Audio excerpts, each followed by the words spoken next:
បាទសូមស្វាគមន៍លោកនាងសាជាថ្មីមកកាន់កម្មវិធីព័ត៌មានអាស៊ីអាគ្នេយ៍យប់នេះបន្ទាប់ពីលោកនាងបានតាមដានទស្សនានៅព័ត៌មាននៅក្នុងវគ្គទី1រួចមកឥឡូវនេះយើងខ្ញុំសូមបន្តផ្ដល់ជូននៅព័ត៌មានជាតិសំខាន់នៅក្នុងវគ្គទី2ជាបន្តទៀតដំណើរសប្បុរសធម៌នៃគម្រោងមីជាតិកតាបខ្ញុំអនាគតខ្ញុំធ្វើដំណើរមកកាន់ខេត្តពោធិ៍សាត់ក្នុងបវេសនកាលឆ្នាំសិក្សាថ្មីនេះមីជាតិក្រោមគម្រោងកតាបខ្ញុំអនាគតខ្ញុំ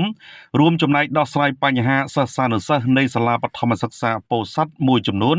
កំពុងប្រឈមនឹងការខ្វះខាតសម្ភារៈសិក្សាចាំបាច់សម្រាប់ការសិក្សារបស់ពួកគេមីជាតិបាននាំយកសម្ភារៈសិក្សានិងសម្ភារៈប្រើប្រាស់ចាំបាច់ជាច្រើនមុខជូនសិស្សានុសិស្សលោកគ្រូអ្នកគ្រូនិងសាលារៀនរួមមានកតាបស្ពាយមួកមីជាតិគិតសម្ភារៈសិក្សាដបទឹកកញ្ចប់គិតចំណីអាហារមីជាតិវីតាល់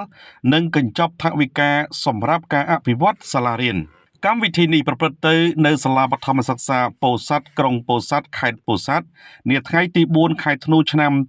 2025ក្រោមអធិបតីភាពលោកជំទាវជឹងសុគន្ធធាវីនាយិកាប្រតិបត្តិក្រុមហ៊ុនមីជាតិលោកផៃលេងអភិបាលនៃគណៈអភិបាលក្រុងពោធិ៍សាត់មន្ត្រីរាជការអង្គភាពជំវិញថ្នាក់ដឹកនាំក្រុមហ៊ុនមីជាតិអាជ្ញាធរមូលដ្ឋានលោកគ្រូអ្នកគ្រូនិងសិស្សានុសិស្សប្រមាណ400នាក់លោកជំទាវជឹងសុគន្ធធាវីនាយិកាប្រតិបត្តិក្រុមហ៊ុនមីជាតិបានថ្លែងថាគម្រោងមីជាតិកតាបខ្ញុំអនាគតខ្ញុំគឺជាការចូលរួមចំណែកជាផ្នែកមួយនៃការលើកទឹកចិត្តនិងជំរុញដល់ការសិក្សារបស់កូនក្មួយជំរុញទឹកចិត្តកូនក្មួយឲ្យខិតខំរៀនសូត្រក្លាយខ្លួនជាកូនល្អមិត្តល្អសិស្សល្អនិងពលរដ្ឋល្អក្នុងសង្គមជាទំពាំងស្នងឫស្សីជាមូលធនមនុស្សមានប្រយោជន៍ដល់សង្គមជាតិនាពេលអនាគតលោកជំទាវបន្តទៀតថាការចូលរួមលើកកម្ពស់ការអប់រំដោយផ្ទាល់ឬប្រយោលរបស់ពលរដ្ឋម្នាក់ក្រុមតូចក៏ដូចជាស្ថាប័នឯកជនជាផ្នែកមួយនៃការអភិវឌ្ឍវិស័យអប់រំនៅកម្ពុជាឲ្យកាន់តែល្អប្រសើរប្រកបដោយគុណភាពនិងចីរភាពជាក្នុងឱកាសនោះលោកជំទាវសូមថ្លែងអំណរគុណដល់អតិថិជនមីជាតិទាំងអស់ដែលងាកមកគាំទ្រផលិតផលក្នុងស្រុកផលិតផលជាតិជាពិសេសដេប៉ូចែកចាយដែលបានចូលរួមគោរពតាមគោលការណ៍របស់ក្រុមហ៊ុនក្នុងការធានាថ្លៃលក់សមស្របជូនដល់អ្នកប្រើប្រាស់លោកផៃលេងអភិបាលនៃគណៈអភិបាលក្រុងពោធិ៍សាត់បានសម្ដែងនឹងការកោតសរសើរ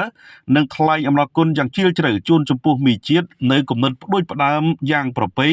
ជូនដល់សិស្សានុសិស្សលោកគ្រូអ្នកគ្រូខ្វះខាតនៃសាលាបឋមសិក្សាពោធិ៍សាត់លោកបានបន្តទៀតថាការចុះមកផ្ទាល់ជាមួយសម្ភារៈជាច្រើនថ្ងៃនេះជាកាយវិការប្រកបដោយឆន្ទៈខ្ពស់មានអត្ថន័យពុំអាចថ្លែងបានពីវិស័យឯកជនផ្ទាល់ស្របតាមផែនការយុទ្ធសាស្ត្ររបស់រាជរដ្ឋាភិបាលនិងគោលនយោបាយជាតិស្តីពីការអប់រំគួរបញ្ជាក់ផងដែរថាមីជាតិគម្រោងកតាបខ្ញុំអនាគតខ្ញុំកើតឡើងបានក៏ដោយសារចំណែកនៃការគាំទ្រពីអតិថិជននិងអ្នកប្រើប្រាស់ដោយបានផ្ដល់នូវការជឿទុកចិត្តបន្តទទួលទាននិងជាវមីជាតិដែលជាផលិតផលរបស់ខ្មែរមុនដំបូងគេនៅកម្ពុជាដែលជាមីកញ្ចប់ឆ្អិនស្រាប់មានរសជាតិខ្មែរបង្កើតឡើងដោយផលិតករខ្មែរជាមួយបច្ចេកវិទ្យាចុងក្រោយរបស់ជប៉ុនក្រោមស្មារតីនៃគម្រោងខ្មែរដើម្បីខ្មែរមីជាតិប្រាជ្ញាបន្តចូលរួមចំណែកឆ្លើយតបបញ្ហាសង្គមនិងសកម្មភាពសប្បុរសធម៌នានាបន្តទៀតដើម្បីបុព្វហេតុជាតិមាតុភូមិ